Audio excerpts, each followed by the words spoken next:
Mais um domingo estamos reunidos. Hoje a gente vai dando continuidade ao que a gente começou a semana passada, que a gente começou a ver sobre a vida de Elias. Eu decidi a gente tá focando agora não em livros, não em cartas, mas em personagens bíblicos, pessoas que foram usadas por Deus, pessoas que Deus usou, abençoou muito, e hoje as histórias, as experiências que as pessoas viveram nos abençoam ricamente. Semana passada a gente viu que Elias foi honrado por Deus, a vida de Elias foi honrada por Deus. Elias, ele decidiu dizer sim à vontade de Deus, ele estava disponível a dizer sim para a vontade de Deus. Elias, contra tudo que era esperado ali, contra tudo que era racional até, vamos dizer, Elias se levantou, decidiu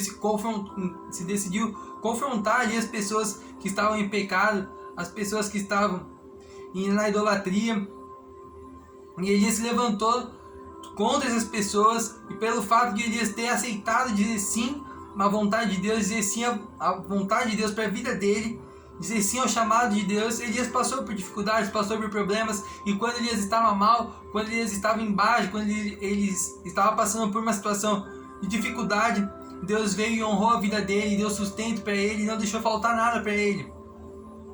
E hoje a gente vai continuar vendo a história de Elias. Vamos ver hoje também uma pessoa que é fundamental na Bíblia, a viúva que vai estar dando sustento para Elias nessa situação de dificuldade. E eu vou estar dividindo a palavra hoje em duas partes.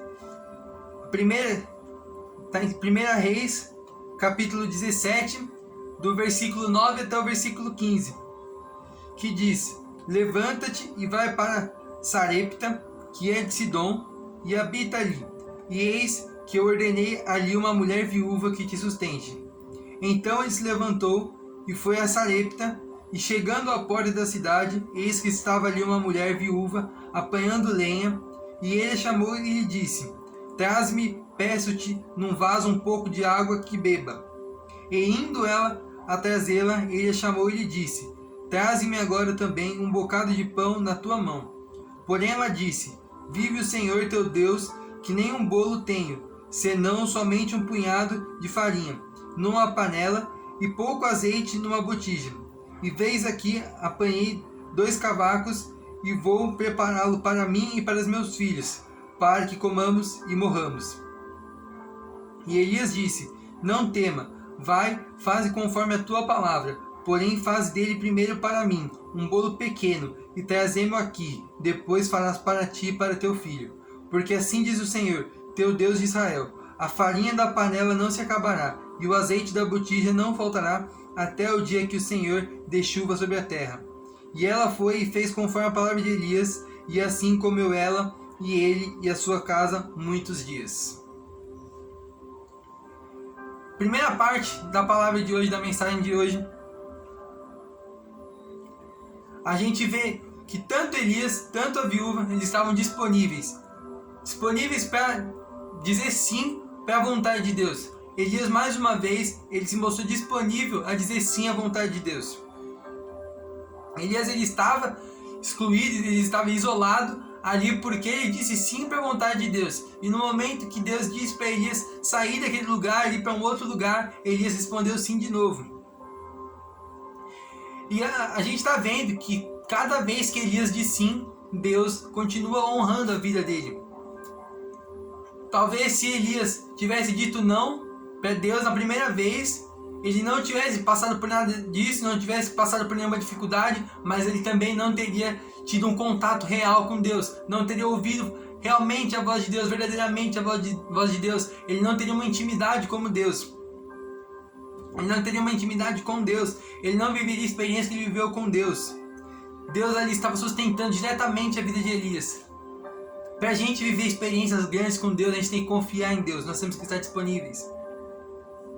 A viúva, da mesma maneira, mesmo tendo dificuldades ali, mesmo ela não tendo como dar nada para Elias, mesmo faltando para ela mesma, mesmo faltando para os seus próprios filhos, ela estava disponível. E se Deus disse sim, e se Deus disse que ela deveria sim dar o sustento para Elias, ela estava disponível e disse sim também para Deus.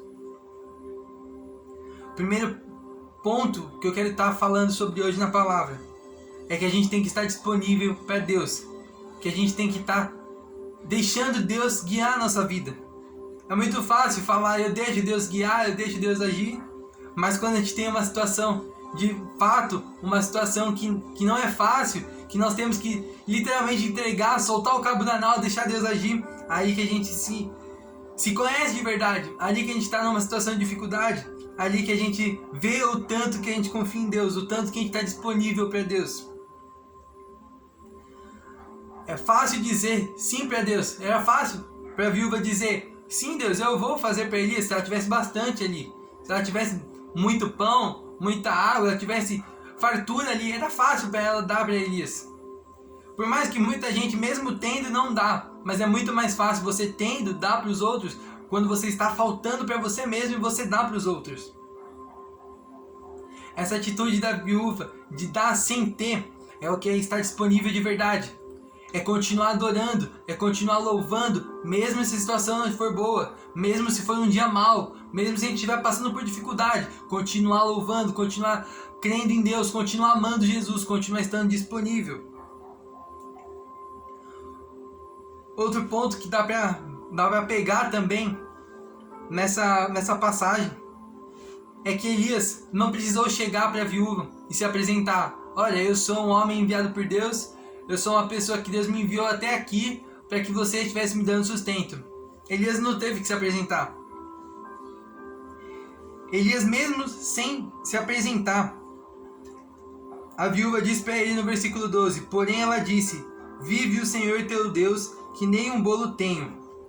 E ela começa a justificar que ela não tem como estar dando sustento para ele, mas ela logo de cara ela diz, o teu Deus. Elias não disse que ele era servo de Deus, Elias não disse que ele estava ali porque Deus tinha enviado ele, mas ela sabia que era Deus que estava guiando aquela situação, que era Deus que estava no controle, e ela sabia que Elias era um homem de Deus. Eu sempre falo que a melhor forma de estar pregando não é falando, não é lendo a Bíblia para as pessoas, mas é sim agindo, é dando o exemplo. Eu desde pequenininho sempre aprendi que tem que instruir o menino no caminho que deve andar, não o caminho que deve andar. É fácil falar, vai lá e segue esse caminho, vai e faz isso, mas não, vem cá e faz comigo, é no caminho, porque é pelo semblante que a pessoa aprende, é pelas atitudes que a pessoa aprende, e não por falas, não por palavras, mas sim por atitudes que a pessoa mais aprende. E Elias, ele tinha essa atitude, ele tinha esse semblante, e a gente vê pela vida dele que era realmente o que ele fazia, que ele estava disponível, que ele estava deixando Deus guiar a vida dele, que as pessoas conseguiam olhar para Elias e enxergar Deus ali.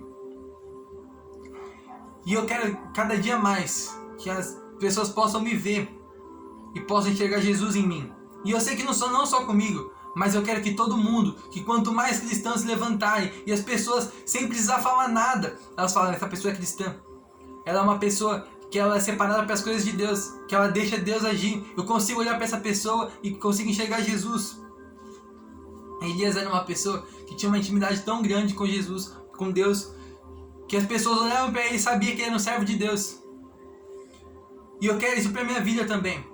E eu quero isso para a vida dos meus irmãos, eu quero para a vida da minha igreja também, que as pessoas, eu quero isso para a vida de todos os cristãos, um avivamento cristão no mundo, no Brasil, que as pessoas possam olhar para nós cristãos e saber que somos cristãos, olhar para nós e ver a luz de Cristo, olhar para nós e ver Jesus. Hoje em dia a gente sabe, não só hoje em dia, mas sempre foi assim.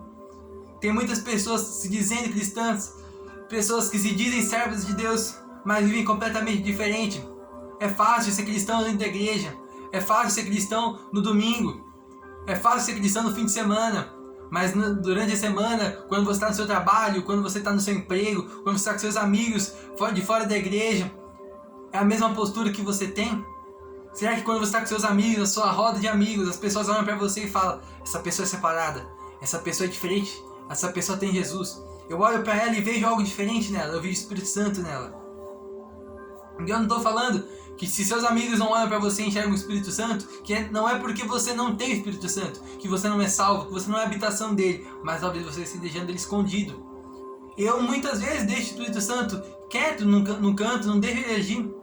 Não só eu, não só você, mas todo mundo. A gente, quem dera, como eu queria que a gente deixasse o Espírito Santo inundar a nossa vida o tempo inteiro. mas a gente não deixa muitas vezes. Muitas vezes a gente fala para o Espírito Santo, você fica aí no seu cantinho e eu fico aqui vivendo a minha vida. Mas não pode ser assim. Nós temos que dar espaço, temos que dar liberdade para Ele inundar a nossa vida. E é o que Elias fazia. Elias tinha uma intimidade tão grande com Deus que as pessoas olhavam para Elias e enxergavam Deus. Eu quero estar falando um pouquinho sobre a fé também. Da mesma forma que se a gente voltar lá atrás, quando quando Isaac estava procurando uma esposa, ele mandou um servo para a terra de Abraão, para a terra do pai dele, para a terra de Abraão, para ele estar casando com uma mulher dali mesmo. E aí, o servo chega e fala para a mulher que ela tinha que se casar com Isaac, que era servo de Deus, que era plano de Deus para estar se casando com ele ali. E ela aceita. E ela não conhece, ela não sabe o que está acontecendo, mas se Deus falou, ela foi e cumpriu. E esse servo de Isaac também, ele chega ali, ele não sabe qual mulher escolher. E ele ora para Deus, pedindo: Deus, que eu chegue na cidade e que tenha uma mulher bebendo água, que eu peça água para ela e ela me dê água. E foi exatamente o que aconteceu. Exatamente o que o servo de Isaac pediu foi o que se cumpriu.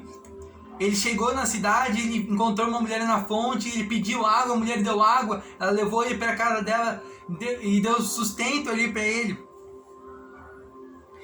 Era uma fé tão grande que exatamente o que ele pediu aconteceu, da forma que ele pediu.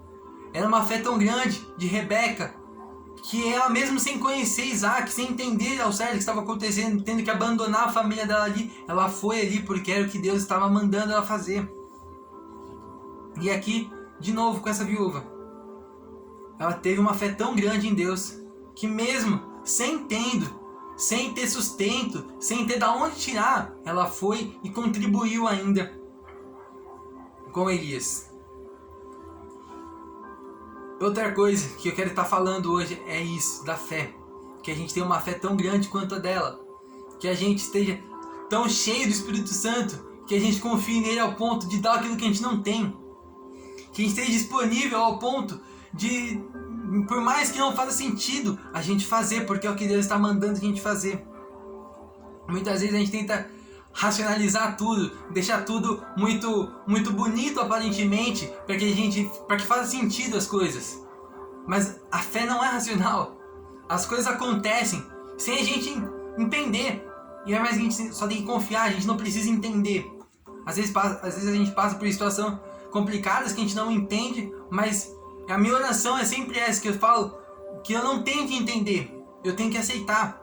Se essa é a vontade de Deus, amém.